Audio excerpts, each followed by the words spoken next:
Sa mga oras ng pangangailangan, kami ay nagtitiwala sa iyong mga pangako.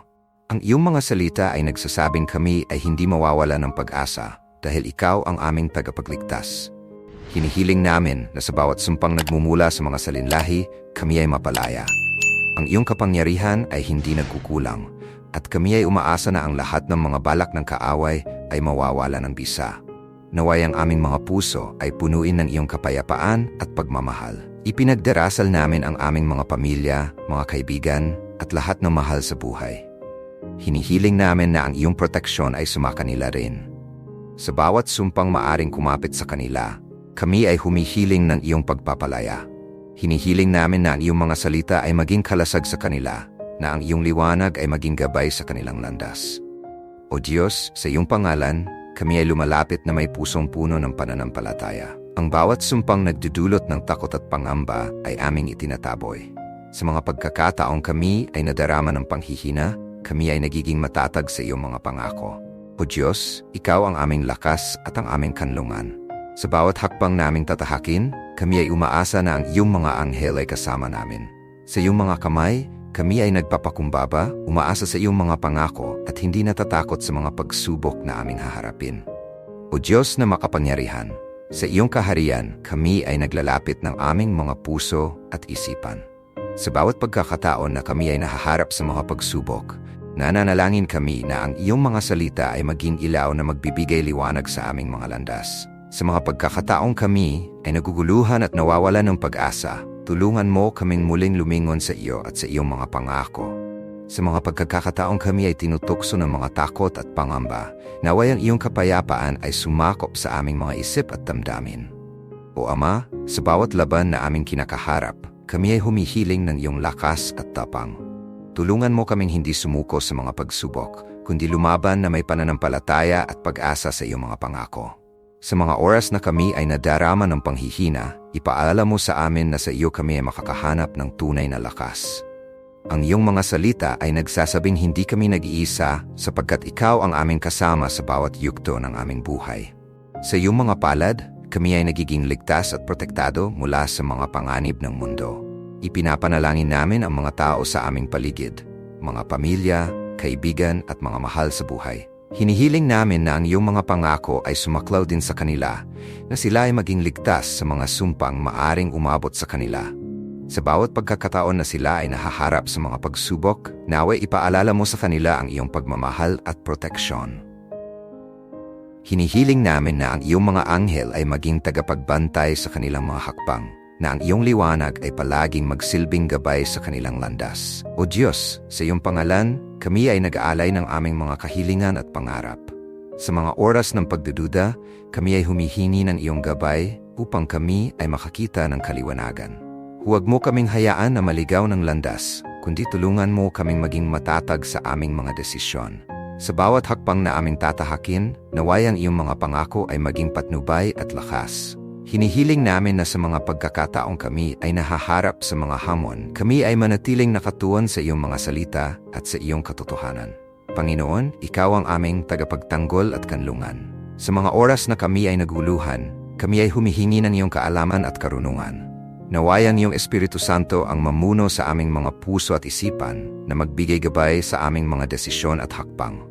Sa bawat pagkakataon na kami ay nahaharap sa mga pagsubok, tulungan mo kaming maging mabait at mapagpakumbaba sa ibang tao na nagiging instrumento ng iyong pagmamahal at biyaya. Sa mga pagkataon na kami ay nadarama ng kabiguan, naway ipaalam mo sa amin na hindi kami nag-iisa. Ikaw ang ating kasama sa bawat laban at sa iyo kami ay may pag-asa. Ang iyong mga pangako ay laging totoo at kami ay nagtitiwala na hindi mo kami pababayaan. Sa aming mga puso, naway patuloy na sumiklab ang apoy ng pananampalataya na hindi matitinag sa mga pagsubok. O Diyos, sa pagtatapos ng aming panalangin, kami ay humihiling na ang lahat ng aming mga kahilingan at panalangin ay maabot mo sa iyong mga kamay. Naway ang aming mga puso ay punuin ng iyong pagmamahal, kapayapaan at kagalakan. Sa lahat ng ito, kami ay nagtitiwala sa iyong kabutihan at katapatan. Sa pangalan ni Diyos, kami ay lumalapit at humihiling. Amen. Maraming salamat sa inyong pagsama sa ating devotional na ito. Sana'y nagbigay inspirasyon at lakas sa inyo ang ating pagninilay sa Salmo 91. Ang mga salita ng Diyos ay tila isang matibay na kanlungan na nagbubukas ng mga pintuan ng pag-asa at kapayapaan sa ating mga puso, lalo na sa panahon ng mga pagsubok at alalahanin. Sa ating paglakbay sa buhay, madalas nating nararamdaman ang mga hamon at mga pighati. Ngunit tandaan natin na sa bawat pagsubok, kasama natin ang ating Diyos. Siya ang ating tagapagtanggol at kanlungan, at sa Kanya tayo ay ligtas. Habang nagtatapos tayo sa ating pagninilay, nais kong hikayatin kayong patuloy na magtiwala sa mga pangako ng Diyos. Sa Salmo 91, ipinapakita sa atin na ang mga nagsisiksik sa Kanya ay hindi matakot sa anumang masamang bagay. Ang mga salitang ito ay nagbibigay ng pag-asa at kapayapaan, lalo na sa mga panahon ng takot at pangamba. Huwag tayong matakot sa mga banta ng buhay, sapagkat mayroong isang Diyos na nagmamalasakit at nagmamahal sa atin ng walang kapantay. Nais kong ipaalala sa inyo na ang ating pananampalataya ay may kapangyarihan. Kapag tayo'y nananalangin, kapag tayo'y humihingi ng tulong sa ating Panginoon, ang mga tanikala ng mga sumpa at mga hadlang ay maaaring maputol. Sa ngalan ni Jesus, ang lahat ng mga puwersa ng kadiliman ay natatalo. Kaya't sa bawat araw na lumilipas, patuloy tayong magdasal at humingi ng proteksyon sa ating Diyos. Huwag tayong mawala ng pag-asa kahit nasa gitna ng mga bagyo, sapagkat Siya ang ating ilaw at ating kaligtasan. Tandaan ninyo, ang Salmo 91 ay hindi lamang isang panalangin. Ito ay isang paanyaya na maging bahagi ng isang mas malalim na relasyon sa Diyos. Hikayatin natin ang ating mga sarili na magbasa ng banal na kasulatan, magnilay sa Kanyang mga salita, at gamitin ito bilang gabay sa ating araw-araw na buhay. Sa bawat pagkakataon na tayo ay nahaharap sa mga pagsubok, balikan natin ang mga pangako ng Diyos sa Salmo 91. Isang paalala na ang Kanyang mga salita ay buhay at epektibo na nagbibigay ng lakas sa ating mga kaluluwa. Huwag kalimutan na ibahagi ang mensaheng ito sa inyong mga kaibigan at pamilya. Ang mga salitang ito ay hindi lamang para sa atin. Ito ay para sa lahat ng nangangailangan ng pag-asa at liwanag sa kanilang mga buhay. Sa pamamagitan ng pagbabahagi, tayo ay nagiging mga tagapagdala ng mabuting balita at nagbibigay ng lakas sa iba. Sa bawat like at comment na inyong iiwan, nagbibigay kayo ng inspirasyon at nagiging bahagi ng isang mas malawak na komunidad na nagmamahalan at nagtutulungan. Kung hindi ka pa nakasubscribe sa aming channel, hinihikayat kita na gawin ito. Sa pamamagitan ng pagsali sa aming komunidad, magkakaroon ka ng access sa mga mensahe at devosyonal na makakatulong sa iyong espiritual na paglalakbay. Ang bawat video na aming ilalabas ay nakatuon sa pagtulong sa iyo na lumago sa iyong pananampalataya at makilala pa ang ating Diyos. Sa pagtatapos, ipagdasal natin na ang mga salitang ito ay tunay na magbukas ng mga pinto ng pagpapala sa ating mga buhay. Naway patuloy tayong lumakad sa liwanag ng Kanyang pagmamahal at biyaya. Tayo ay magpatuloy sa pagtitiwala sa Kanya at sa Kanyang mga pangako, at sa Kanya tayo ay makakahanap ng kapayapaan at kaligtasan. Maraming salamat muli sa inyong pagsama sa amin, at naway pagpalain kayo ng Diyos sa bawat hakbang ng inyong buhay. Hanggang sa muli, magandang araw, mga kapatid. Malugod ko kayong tinatanggap sa ating espesyal na video na ito. Ako'y nagagalak na makasama kayo sa pagkakataong ito. Sa mga sandaling ito, tayo ay sama-samang mag-aral at magpapalalim ng ating pananampalataya sa pamamagitan ng Salmos 91. Ang temang ito ay napakahalaga, lalo na sa ating mga paglalakbay sa buhay, kung saan madalas tayong nahaharap sa mga pagsubok at mga hamon na maaring tila mga sumpa o malediksyon sa ating mga buhay. Minsan, sa ating mga buhay, may mga pagkakataon kung saan tayo'y nahihirapan at tila ba may mga hadlang na nagiging sagabal sa ating pag-unlad. Pero mga kapatid, nais kong ipaalala sa inyo na hindi tayo nag-iisa. Ang Salmos 91 ay isang makapangyarihang paalala ng mga pangako ng Diyos sa atin. Ito ay nagsisilbing kanlungan at proteksyon at nagbibigay sa atin ng lakas ng loob na harapin ang mga pagsubok. Ang mga salita sa Salmos 91 ay puno ng mga pangako ng Diyos sa mga nananampalataya sa Kanya. Sinasabi rito na ang sinumang tumatawag sa Kanya ay Kanyang iingatan at poprotektahan. Diba't nakakapagbigay ng pag-asa na malaman na sa gitna ng mga pagsubok at mga malediksyon, may mga pangako ang Diyos na hindi kailanman mabibigo. Kaya naman, hinihimok ko kayong makinig na mabuti at magmuni-muni sa mga mensaheng ito habang pinapahalagahan natin ang mga salita ng ating Diyos. Bilang mga tagasunod ni Kristo, mahalaga na tayo'y maging mapagmasid at mag-ingat sa mga bagay na maaring maging sanhi ng sumpa sa ating buhay. Minsan, ang mga ito ay nagmumula sa ating mga pasya, sa mga tao sa ating paligid, o kahit sa mga sitwasyon na tila hindi natin mapigilan. Ngunit sa Salmos 91, makikita natin ang ating kanlungan sa Diyos, na handang tayo'y protektahan mula sa lahat ng uri ng panganib. Kaya't kung kayo'y may mga karanasan na nais i-share, huwag mag-atubiling mag-comment sa ibaba. Ang inyong mga kwento ay maaring makapagbigay ng inspirasyon sa iba at mapapagpatibay ng ating samahan bilang isang komunidad ng pananampalataya. Ang bawat kwento, maliit man o malaki, ay mahalaga at may bisa, kaya't huwag mag-atubiling makibahagi. At kung ikaw ay bago sa aming channel, iniimbitahan kita na mag-subscribe. Sa pamamagitan ng pagsali sa aming komunidad, magkakaroon ka ng access sa higit pang mga mensahe na makapagpapalakas sa iyong pananampalataya at makakatulong sa iyo sa mga oras ng pangangailangan. Nais naming sama-samang lunggo sa ating relasyon sa Panginoon at sa isa't isa.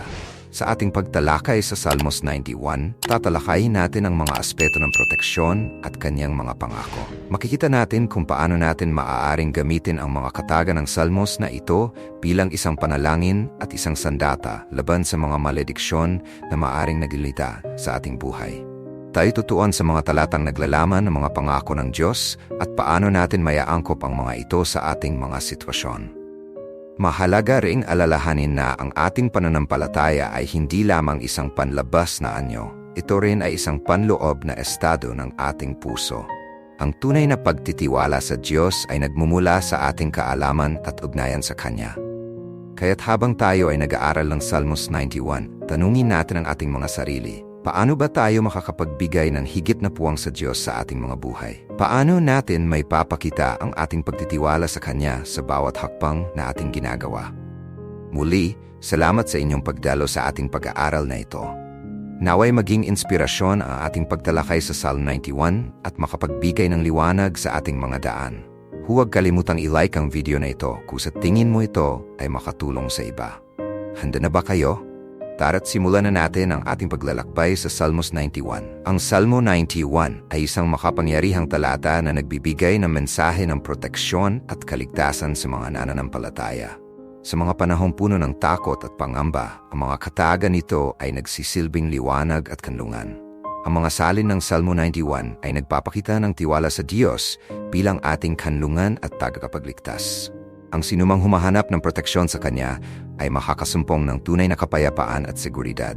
Sa Salmo 91:2, makikita natin ang pahayag na ang nananahan sa lihim na dako ng kataas-taasan ay mananatili sa lilim ng makapangyarihan. Ang pahayag na ito ay nag-ugma sa ideya na ang pagkakaroon ng malalim na ugnayan sa Diyos ay nagdadala ng kaligtasan. Ang lihim na dako ay hindi lamang isang pisikal na lugar. Ito ay isang espiritual na kalagayan kung saan ang ating puso at isip ay nakatuon sa Diyos. Kapag tayo ay nananatili sa Kanya, hindi lamang tayo ligtas mula sa pisikal na panganib kundi pati na rin sa mga espiritual na banta. Ang mga malediksyon na nagmumula sa masamang espiritu, mga negatibong salita, at mga malupit na hangarin ng iba ay hindi makapasok sa ating buhay kapag tayo ay nakadikit sa presensya ng Diyos. Ang Salmo 91 ay nagsasaad na ang Diyos ang ating tagapagligtas at kanlungan.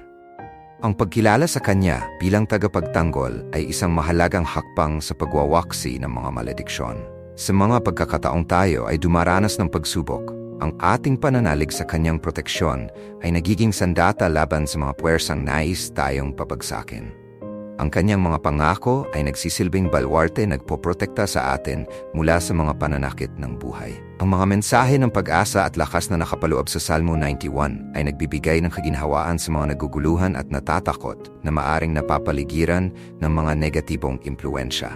Sa pagninilay sa mga talata ng Salmo 91, makita rin natin ang mga salitang tulad ng hindi ka matatakot sa mga takot sa gabi, ni sa mga palaso na lumilipad sa araw. Ang pagbanggit ng mga takot at palaso ay simbolo ng mga pag-atake na maaring dumating sa atin mula sa pisikal na banta hanggang sa mga espiritual na pagsubok. Ang Diyos ay nangako na kahit ano pa man ang ating kaharapin, siya ay nandiyan upang tayo ay protektahan. Ang ating pananampalataya ay nagsisilbing kalasag na nag-uugma sa ating pakikitungo sa mga pagsubok at malediksyon. Isang mahalagang aspeto ng Salmo 91 ay ang ideya ng pagtitiwala. Ang pagtitiwala sa Diyos ay hindi lamang isang simpleng pag-amin sa Kanya, kundi isang aktibong desisyon na isuko ang ating mga takot at pangarap sa Kanya. Kapag tayo ay nagtitiwala sa Kanya, nagiging posible ang pagwawaksi ng mga malediksyon at mga negatibong impluensya sa ating buhay. Ang ating pag-asa ay hindi nakasalalay sa ating kakayahan, kundi sa Kanyang walang hanggang kapangyarihan. Sa realidad ng buhay, hindi maiwasan ang mga pagsubok at hamon. Ngunit sa kabila ng mga ito, ang Salmo 91 ay nagbigay ng katiyakan na mayroong Diyos na handang magligtas. Ang mga salitang ito ay nagbibigay ng lakas ng loob upang harapin ang mga pagsubok at labanan ang mga malediksyon na maaring nakadikit sa ating buhay. Ang pag-asa at pananampalataya na nagmumula sa Salmo 91 ay nagiging pundasyon ng ating espiritual na paglalakbay. Sa huli, ang Salmo 91 ay paalala na ang tunay na kapayapaan at kaligtasan ay matatagpuan sa ating pakikipag-ugnayan sa Diyos. Ang Kanyang mga pangako ay hindi nagkukulang. Sa halip, ang mga ito ay nagbibigay ng liwanag sa ating landas. Sa bawat pagkakataon na tayo ay nahaharap sa mga malediksyon o panganib, naway magtaglay tayo ng tiwala at pananampalataya sa Kanyang kakayahan na tayo ay protektahan. Ang pagkilala sa Kanya bilang ating kanlungan at tagagligtas ay nagbubukas ng pintuan ng kalayaan at pag-asa sa ating mga buhay. Sa ating pagninilay-nilay sa Salmo 91 at sa mga kaugnay na talata, narito ang isang mahalagang mensahe na dapat nating isaalang-alang: ang proteksyon ng Diyos laban sa mga malediksyon at masamang balak ng kaaway. Ang Salmo 91 ay puno ng mga pangako at katiyakan na ang ating Diyos ay isang matibay na kanlungan sa panahon ng panganib. Sa makapangyarihang mga salin ng Salmo, makikita natin ang mga salitang nagbibigay lakas at pag-asa na nagsasaad na ang sinumang nagtitiwala sa Kanya ay hindi kailanman mapapahamak. Ngunit sa ating buhay, hindi may iwasan na may mga pagsubok at mga salot na maaring dumapo sa atin, maging ito man ay sa anyo ng pisikal na sakit, emotional pagkabigo o spiritual na pag-atake. Dito, ang Isaiah 54:10 ay nagbibigay ng matibay na katiyakan. Walang armas na ginawa laban sa iyo ang magiging matagumpay. Ang talatang ito ay isang paalala na kahit anong masamang balak o malediksyon na itinataas laban sa atin ay walang kapangyarihan kung tayo ay nasa ilalim ng proteksyon ng Diyos. Ang mga salitang ito ay nagpapalakas sa ating pananampalataya na nagbibigay diin na ang Diyos ang ating tagapagtanggol at walang anuman ang makapagwawagi laban sa atin kapag tayo ay tapat sa Kanya. Minsan, maaring magduda tayo sa ating kaligtasan. Ang mga takot at pangamba ay maaring magdulot ng pag-aalinlangan sa ating puso. Ngunit sa bawat pagkakataong tayo ay nalulumbay o natatakot, dapat tayong bumalik sa Salmo 91 at sa mga pangako ng Diyos. Ang Kanyang mga salita ay nagbibigay ng kapayapaan at katiyakan na ang mga nagmula sa Kanya ay hindi kailanman mapapahamak. Ang Diyos ay hindi lamang isang tagapagtanggol. Siya rin ang ating liwanag sa gitna ng dilim. Sa Kanya, ang mga kadiliman ng mundo ay hindi makapanghihina sa atin. Sa konteksto ng mga malediksyon, mahalaga ring maunawaan ang ating posisyon kay Kristo. Sa Galatas 3:13, sinasabi na si Kristo ay humayo at tinanggap ang ating mga malediksyon. Ang sakripisyo ni Kristo sa krus ay nagbigay sa atin ng kalayaan mula sa mga sumpa at masamang impluensya. Ang Kanyang dugo ang naglinis sa atin at nagbigay ng bagong buhay. Sa mga sandaling tayo ay nahaharap sa mga pagsubok o sa mga malediksyon, dapat natin ipaalala sa ating sarili ang ating pagkakaugnay kay Kristo. Tayo ay mga anak ng Diyos at ang Kanyang kapangyarihan ay nasa atin. Ang mga salin ng Salmo 91 ay nagsasaad ng Kanyang mga pangako ng proteksyon.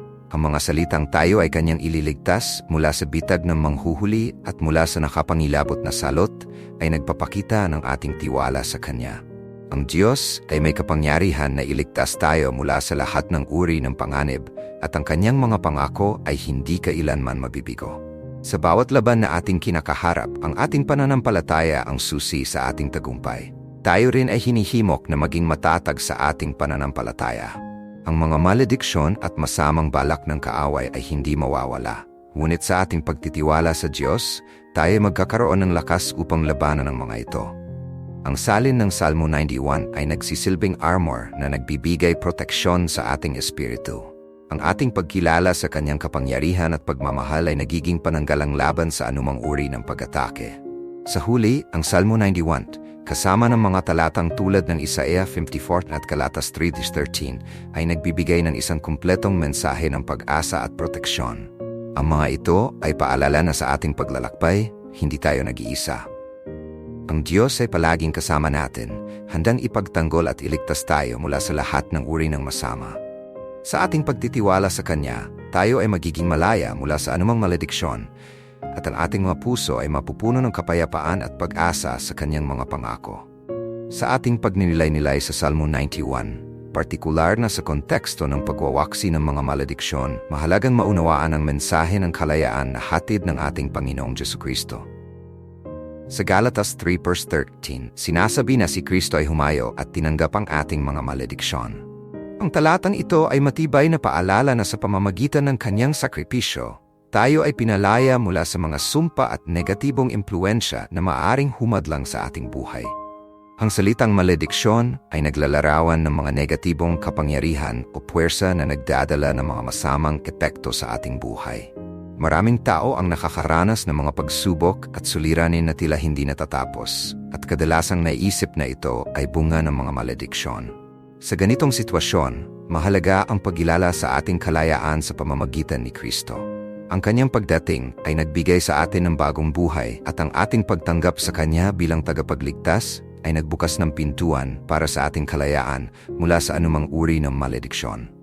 Sa Salmo 91, makikita natin ang pangako ng Diyos na Siya ang ating kanlungan at tagapagligtas. Sa mga talata dito, ipinapahayag ang Kanyang proteksyon sa mga panganib at masasamang espiritu. Ang tiwala sa Kanya ay nagdadala ng kapayapaan at katiyakan na hindi tayo nag-iisa sa ating mga laban. Ang pagkakaalam na may isang Diyos na nagmamahal at nag-aalaga sa atin ay nagbigay ng lakas ng loob upang harapin ang anumang pagsubok. Ang pagsasama ng Galatas 13 sa mensahe ng Salmo 91 ay nagbibigay liwanag sa ating pag-unawa sa ating kalagayan bilang mga anak ng Diyos.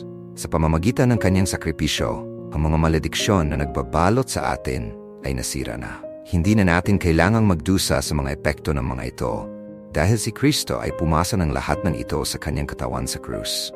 Ang ating pananampalataya sa Kanya ay nagbibigay sa atin ng karapatan na tumanggi sa mga malediksyong ito at tanggapin ang mga pagpapala na mula sa Diyos. Sa ating buhay, ang mga salitang ating binibigkas at ang ating mga iniisip ay may kakapangyarihang makabuo ng realidad. Kung tayo ay patuloy na naniniwala na tayo ay nasa ilalim ng malediksyon, maaring ito ang maging ating karanasan. Ngunit kung tayo ay maniniwala sa katotohanan ng Salmo 91 at Galatas 3:13, magkakaroon tayo ng kapayapaan at kasiguraduhan na tayo ay pinalaya na. Ang ating pananampalataya ay dapat na nakaugat sa mga pangako ng Diyos at ang ating mga panalangin ay dapat na nakatuon sa pagtanggap ng Kanyang mga biyaya at pagwawaksi ng mga negatibong impluensya. Mahalaga ring isama sa ating pagninilay ang paghingi ng kapatawaran.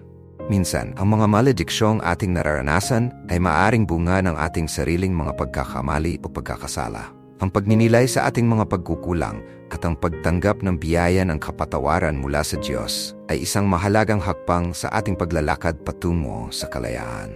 Sa ating pagtanggap ng Kanyang pagmamahal at pagpapatawad, natututo tayong palayain ang ating mga sarili mula sa mga pasanin ng nakaraan.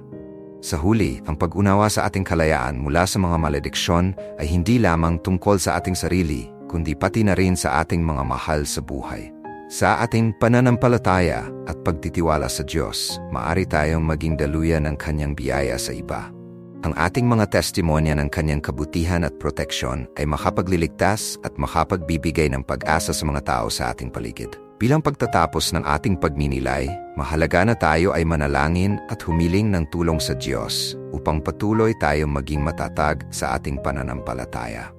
Ang ating panalangin ay isang makapangyarihang sandata laban sa mga malediksyon at pagsubok. Sa susunod, magkakaroon tayo ng isang panalangin na magdadala sa atin sa mas malalim na koneksyon sa ating Panginoon at sa Kanyang mga pangako. O Diyos na makapangyarihan sa lahat, lumalapit kami sa iyo sa oras na ito na may pusong puno ng pananampalataya at pag-asa. Sa iyong salita, sa Salmo 91, kami ay tinawag na maging matatag sa ilalim ng iyong mga pakpak na nag-aalok ng proteksyon at kaligtasan. Sa pamamagitan ng iyong mga pangako, kami ay humihingi ng iyong tulong sa pagwawaksi ng mga sumpa at masamang balak na maaring humadlang sa aming landas. O amang makapangyarihan, sa iyong kanlungan kami ay humihingi ng masilayan. Kayo ang aming kanlungan at aming kalasag. Sa bawat sumpang na itinadana sa aming mga buhay, sa bawat masamang salin ng mga salita, kami ay bumabalik sa iyong mga pangako. Sa bawat takot na bumabalot sa amin, kami ay umaasa sa iyong mga pangako na hindi mo kami pababayaan. Ipinapangako mo sa Salmo 91 na ang iyong mga anghel ay nakatalaga upang bantayan kami sa lahat ng aming mga lakad. Sa pagkakataong ito, kami ay nagiging mas matatag sa aming pananampalataya, umaasa sa iyong proteksyon. Sa bawat salitang itinapon, sa bawat negatibong pag-iisip na bumabalot sa amin, kami ay humihiling na iyong pagpapalaya. Hinihiling namin na sa pamamagitan ng iyong kapangyarihan, ang lahat ng sumpang ipinasa sa amin ay mawasak. Sa bawat pagkilos ng masamang espiritu, kami ay nagtataas ng aming mga kamay at lumalapit sa iyo, O Diyos na may buong tiwala. Sa iyong presensya, ang mga tanikala ng kasamaan ay nababasag. Ang iyong liwanag ay nagbibigay ng pag-asa at nag-aalis ng dilim sa aming mga puso. Sa iyong mga salita, O Diyos, kami ay nagiging matatag na hindi natatakot sa mga salot na dumarating. Sa bawat pagsubok na aming dinaranas, kami ay humihingi ng iyong lakas. Hinihiling namin na sa iyong dakilang pangalan, ang mga sumpang nagmula sa mga henerasyon ay maputol. Ang mga salitang nagdudulot ng takot at panghihina ay aming itinataboy. Sa iyong pangalan, kami ay binibigyan ng kapangyarihang lumaban sa mga balak ng kaaway. Kami ay humihiling ng iyong patuloy na gabay at liwanag sa aming mga yapak. Sa bawat hakbang na aming tatahakin, kami ay nagdarasal na kami ay mapanatili sa iyong mga pangako. Sa bawat pagkakataong kami ay nadarama na kami ay nag-iisa, ipaalam mo sa amin na kasama namin ang mga anghel na nagbabantay. Ipinapanalangin namin na ang bawat masamang balak na itinaguyod laban sa amin ay maglaho sa iyong kapangyarihan. Sa pangalan ni Jesus, kami ay humihingi ng iyong tulong upang kami ay makalaya sa mga tanikala ng kasamaan. O Diyos, kami ay nag-aalay ng aming mga buhay sa iyo. Sa mga pagkakataong kami ay nadarama ng panghihina, kami ay humihingi ng iyong lakas.